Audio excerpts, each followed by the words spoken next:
How to fix code BCC3-422 error code in Gcash.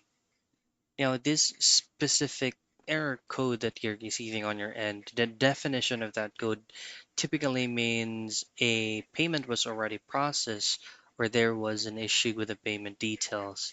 This is actually often related to an incorrect account or an incorrect account number or a certain amount. Now, this usually happens if you're using your mobile data and if you're using your Wi-Fi connection, if you are experiencing an intermittent connection.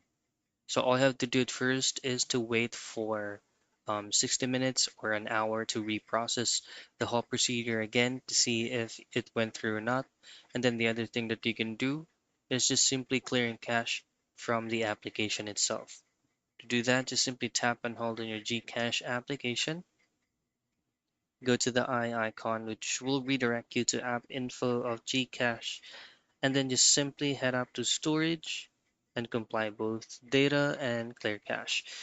Now, you will automatically be logged out on the current account who is already signed in on Gcash. You just have to log on again. And that's it. That's how you fix error code BCC3-422 in Gcash.